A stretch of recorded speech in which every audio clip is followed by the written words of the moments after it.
So let's start off talking about why is culture becoming more and more anti-Christian? Well, when I think about that, the church or Christianity has always been uh, counter to culture. Okay, Yes, but you're right. There is a move uh, away from um, culture is moving us more and more away from Christianity and the Bible.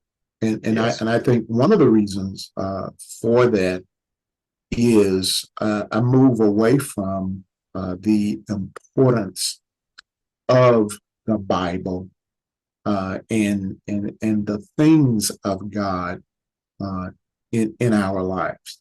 When you begin to think about it, it's a very kind of a complex conversation and discussion because as man has become more and more technologically advanced, it seems that with that knowledge, we've relied much less on faith and more on our technological advances.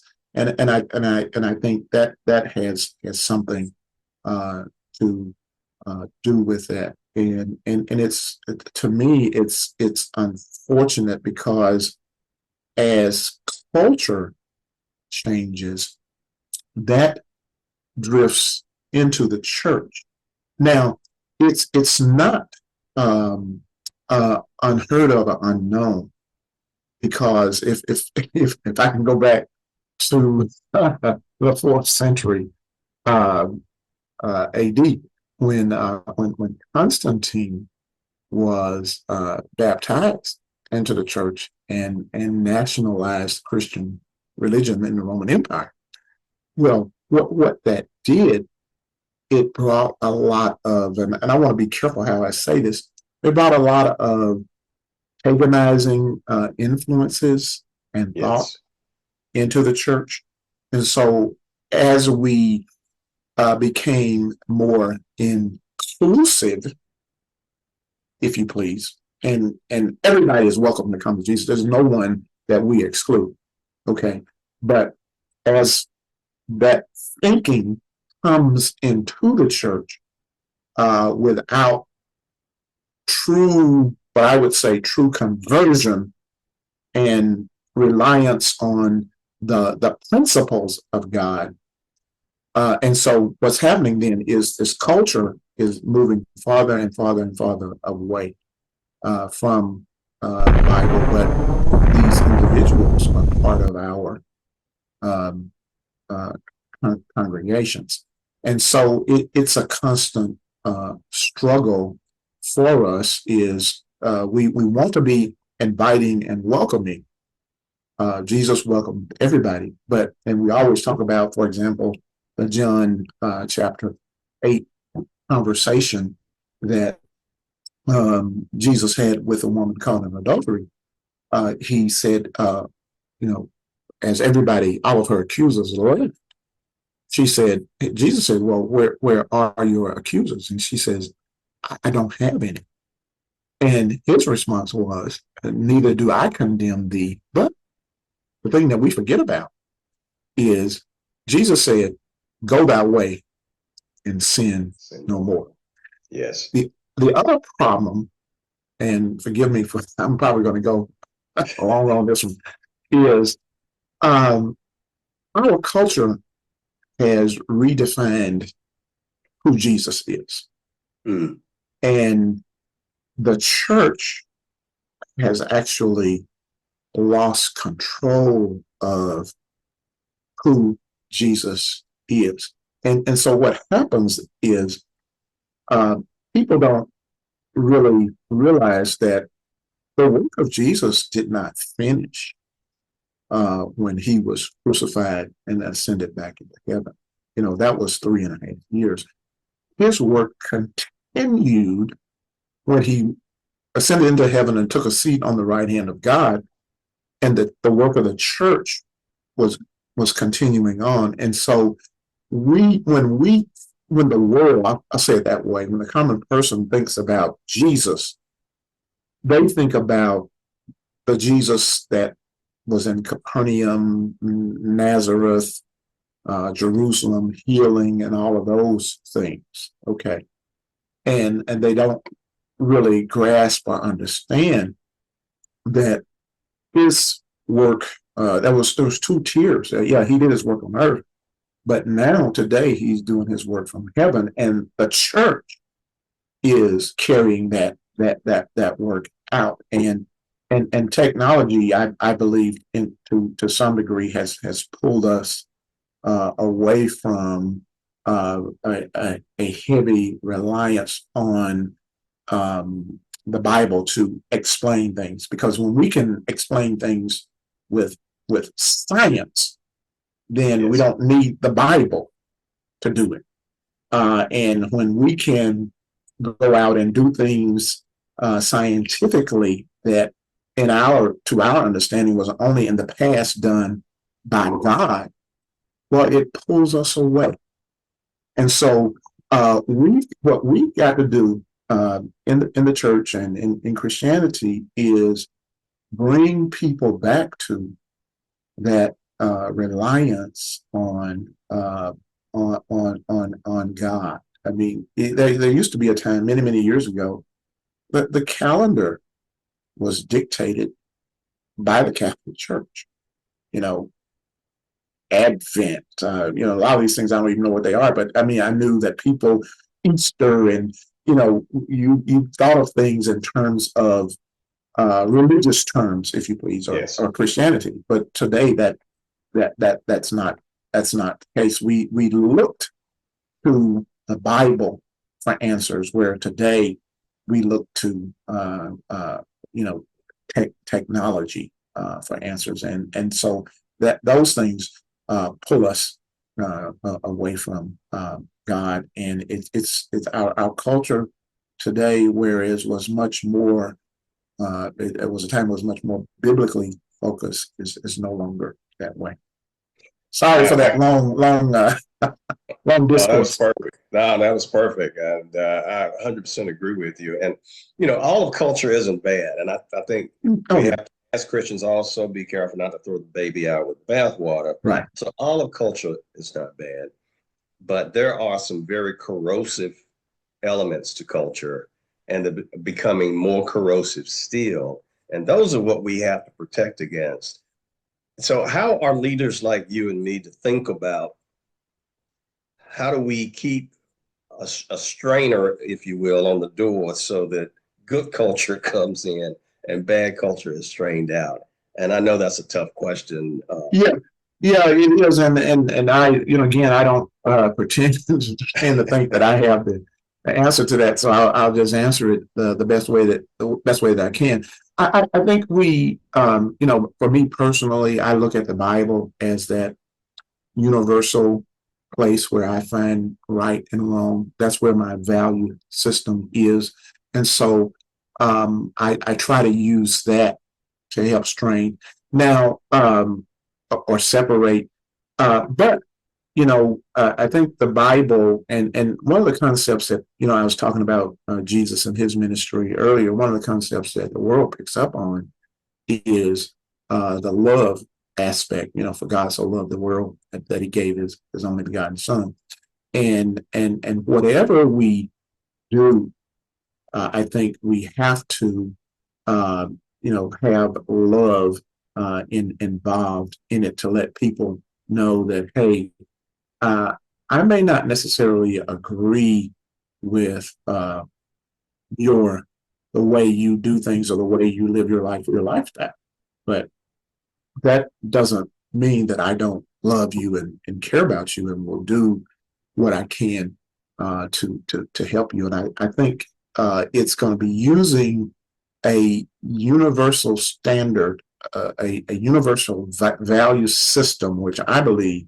needs to be the Bible, the word of God. And so because what's happening is what people don't have necessarily an issue with values, okay, but where they struggle is and actually what we have done, we have taken, in Genesis, the Bible says that we're created in the image of God. But what we've done is taken God and created him in our own image. Yes. And so we've individualized it so much. And so what we've got to understand is realize is that we are a community that should have checks and balances. That's why we have a board of elders, if you please, in the church. We don't have just one person, in charge of things, so that we can have some accountability. But what we have done is we've taken God and at one time there was the temple in Jerusalem where all of the children of God went to be in the presence of God. Well, we have now all become individual temples, and it's just me and God, and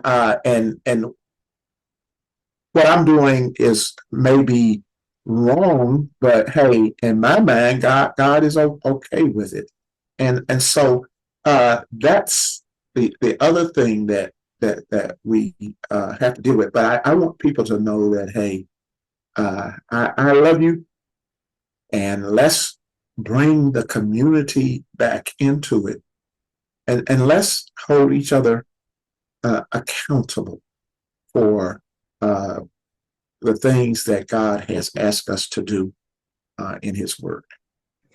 Well, let me ask your opinion. Do you think, I asked earlier, what's kind of behind the church becoming overrun by culture? Do you think the failure of so many evangelists, very public evangelists, of late has helped that slide gain speed?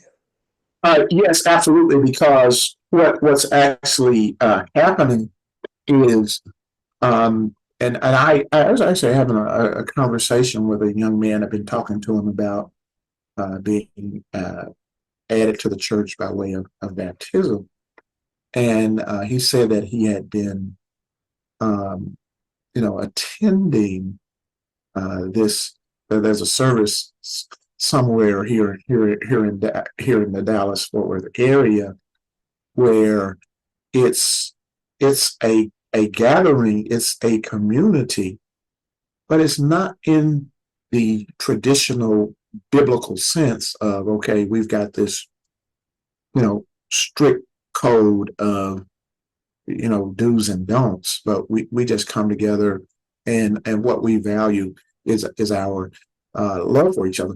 But yeah, I think because the people at the top of that traditional structure have fallen, they're falling, and when that causes people to move away, and they like the idea of community, they want community, and they'll set it up not based on the Bible, but based on current culture, and they'll point back to the failures of our existing structures. They'll point out, well, you get this person or that person who failed, who sinned, and of course, the thing that all of us have to understand is that we're all human.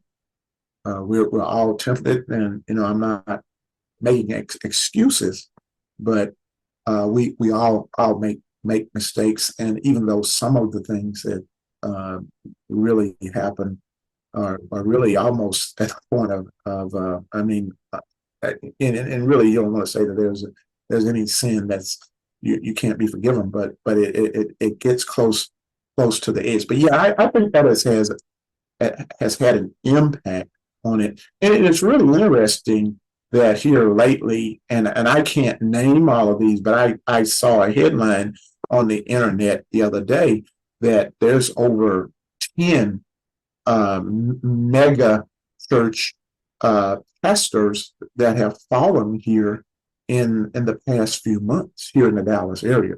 That's a lot. And yeah, that's a lot. And that's a lot of people because when you're talking about people who lead organizations of 30 and 40,000 people, these are not small, or organizations in any way at all. And so that does have an impact in terms of people look at that and say, okay, well, that's not working. Why doesn't it work? And they go and they'll form other communities. They don't call it church; they call it community. Church is a community. They just call it a community, and they adopt the things that they like, and the things that they don't like. They leave out there. So it most definitely has had I think an impact on the mindset of people. And the other thing about it, Avery, some of it I don't like. For example, this group that's meeting that I was telling you about. Well, I had never heard of it, and someone asked, they said, well, where are all the young people in the church? Well, the way the young man described this to me, that there are a ton of them at this uh, community gathering that they have, at non-traditional times. Hey, if Sunday morning don't work for you, we'll do it. We'll do it. You can get your praise on at 7 on Saturday, and then go and do your other stuff later on Saturday, so to speak. But yeah, so yeah, all of these things are in a very complex, a technologically advanced, complex world, or having a impact on the church. I have to agree. And I'm going to backtrack a little bit Sure. to kind of where we started, about your involvement in Harding University and your support of Christian education. So do you think Christian education is an important armament to protect Christian culture? And how well do you think it's working, if it is?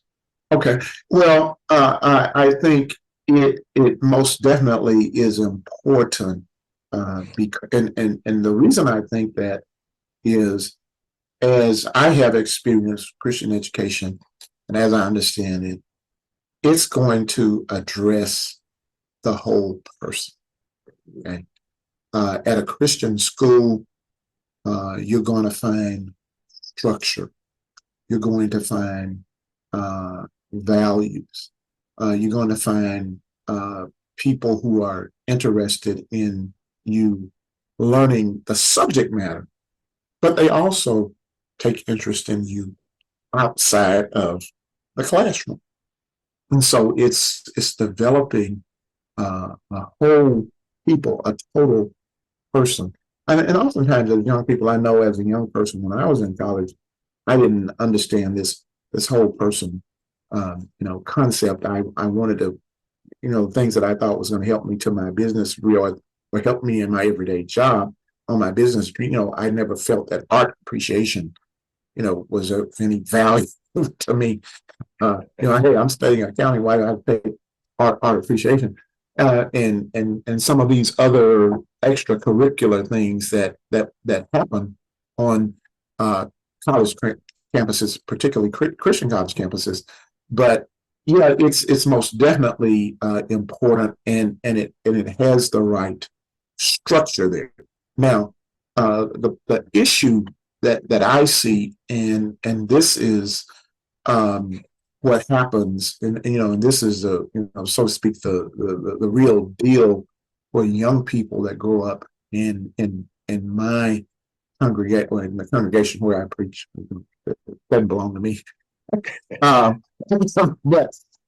it is the cost. You see, it's I have individuals who want to attend, and I, over the years, I've tried to, create a path there, so that that can happen. Let's do this, let's do that. But the issue is the rising costs. I had a conversation with a young man just 2 weeks ago about attending Harding University. He said, Brother Berry, I can go a whole year at the community college, $900. Harding University in excess of 30,000. So I can go 1 year community college paid for. I go to Harding, and I'm in debt.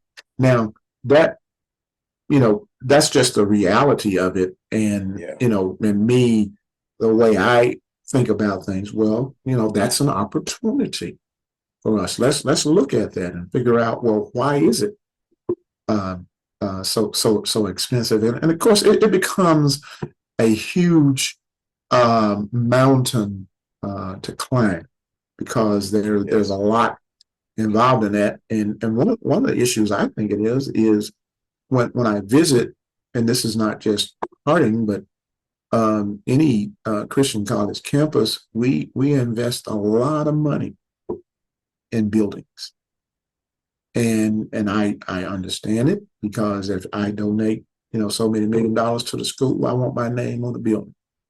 I understand it, but the issue then becomes once you build that, there's a cost to maintaining it going forward for the next 30 years. And so what we got to do is figure out how to um, take some of this investment that we're putting into buildings and invest it into the lives of young people. And I fundamentally, seriously believe that we can figure that out. One way is going to be moving more to an online platform that's much more cost effective than the traditional brick and mortar. You go to class and live on campus, but that there's something to be said about the experience on campus, but really the issue I think is facing so many people, and it's not just in Christian education. I mean, that's education in general.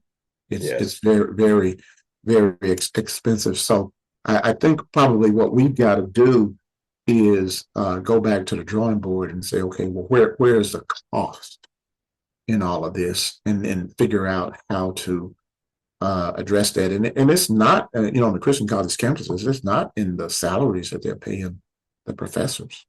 I mean, that's not where the money is going. So, you know, but but Christian education, I think, it is beneficial. I have two daughters that attended Harding University. I have young people in the congregation that I encourage to go. But the thing that I will not ask people to do is to go into $40,000 of debt every year and really you can no longer. It used to be a time you could finish school in 4 years. You can't do it in 4 anymore. Right. So That's right. you're gonna be at least 5. You see. Yeah. So and that's just not right for a person to start out their career and they're looking at a bill of $200,000-300,000 that they owe. So, but yeah, they start their grown-up lives insolvent. yes, that's right. Yeah, but huge value there. And don't get me wrong. Yeah. But that's one of the big challenges. But it does make it. It made a difference in my life. If I did not attend Harding University, there's no question about it. You and I, we're not doing this podcast today. All right. Well, look, we coming in for a landing here. We haven't covered half of what I would love to talk to you about. I really have enjoyed your thoughts. But let's end up by you sharing your thoughts on what is the outlook for America, given its direction socio-politically, culturally, and what is the outlook for the church Okay. over the next 10 years? Okay.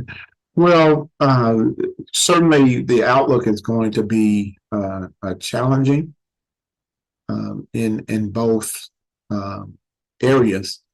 But my view is challenges create opportunities.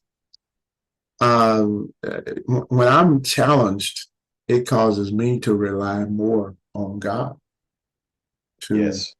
address it. I mean, the wise person, Yes. and so that creates that reliance. So, America, I think that we have to here in America, we've got to draw the line. We got to. I almost said draw the line in the sand, but I don't think I mean sand. But we've got to determine the direction that we want our country to go in, and be sure that we don't leave anybody behind. The whole issue with immigration, with that issue.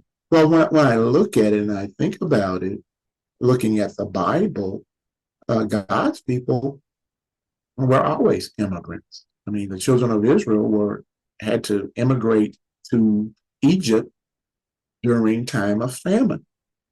That's why Jacob took his family down there. I mean, Joseph ended up there for a different reason, but the reason the rest of the family came was because of famine that brought them into Egypt. When you look at the lineage of Jesus Christ, Ruth, a Moabite, who was a immigrant in Jerusalem. She's in the line of Jesus. And so I think we've got to look at this idea and concept of immigration in a much different way. And I think what I'm seeing right now, what's being talked about, what we're going to realize is our approach is that we're taking. If our new president does the things that he says he's going to do, the problem is is he, when he says these things, is he negotiating, or does he really mean that he's going to deport 10 million people, which will have just a huge impact in terms of increasing inflation. And I mean, there's so many things that's going to happen, and could even incite a civil war if we're not careful. So I think there's some major problems here in America that we have to solve, and we have the brain power to do it. But the fear that I have is because um, the leadership that we've put in place are people that morally don't have a strict value system, moral code that they live by, and that is going to be a problem for us moving forward. So at one time, when I think about, for example, Barack Obama, how do you feel about him? But morally, I never heard anything about him. I mean, I don't agree with everything he did, but in terms of his moral discipline, it was a high bar. Well, that bar has come down now. Yes. And that is going to lead us into some places that we've never been before. In other words, and we talk about rule of law. I mean, but we don't. I mean, we say that, but I don't see us living up to it. So there's some I think some challenges that we're going to have here in America. But if we'll all come to the table and be adults, we can figure it out. Now, for the church, okay, I think for the church, what we've got to do is figure out what our true identity is. I referenced it earlier. I said that, hey, the ministry of Jesus was, in my words, two-tiered. Okay. He did what he did for the 3.5 years here on earth. Then he goes to heaven. His ministry has not ended, but and so people look at his 3.5 years of healing and all these things. Yep, that's all good, but he did also lay a foundation for the church to be established and for us to go and take the gospel to the whole world. So we've got to figure out then, is the Bible the word of God or not? And are we going to follow that? And I think that's really what the issue is, because many of the things 20 years ago that would not have been challenged are being challenged, not from the outside of the church, they're being challenged from the inside. And what I'm going to end with is this, Avery. In AD 70, Rome,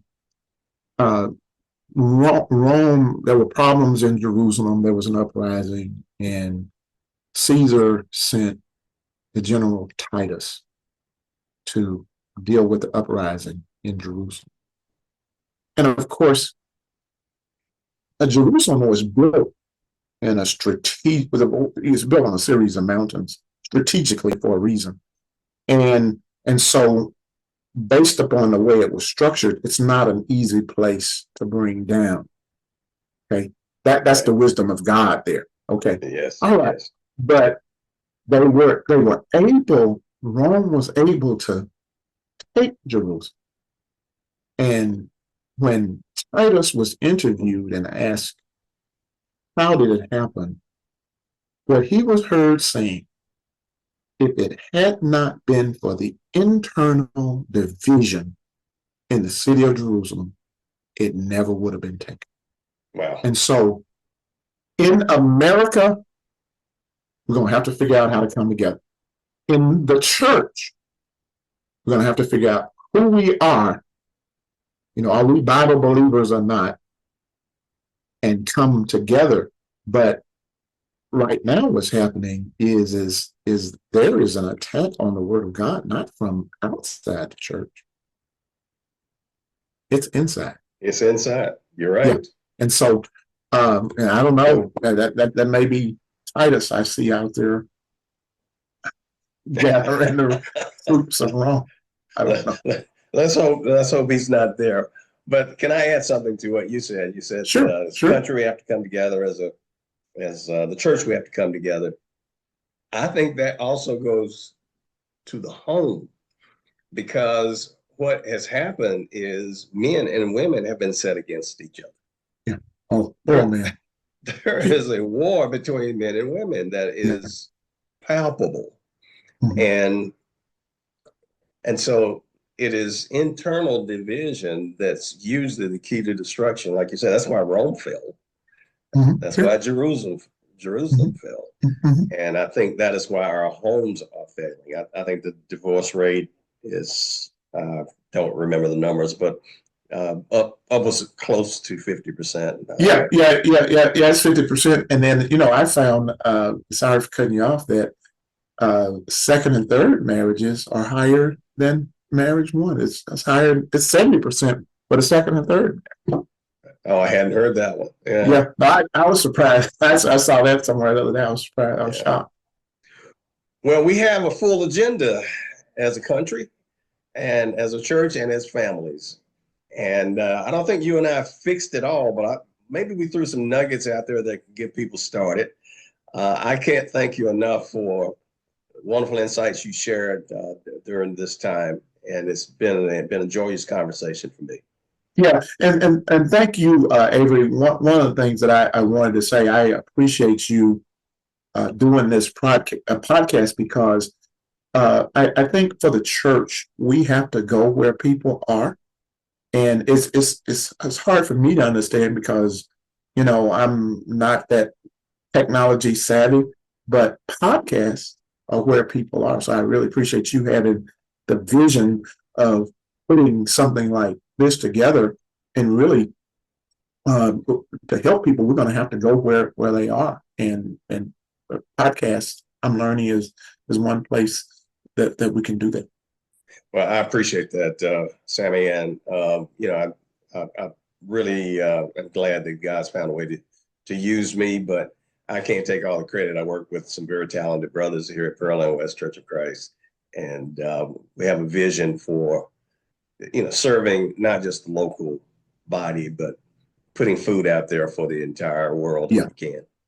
Yeah. Yeah. That's the other thing that I like about the church is we have we have all the talent we need in the Yes. church, locally and collectively, to do God's work. So we can do it. Yeah, sure. God bless you. All right. Okay. Thanks so much. Okay, and I'm sure that after hearing this, we're going to have people, I should say, listeners who would like, comment, and subscribe.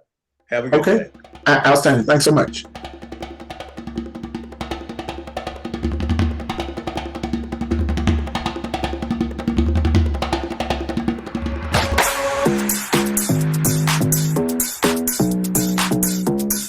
Apple pie is all about. That's what we're hoping to enjoy our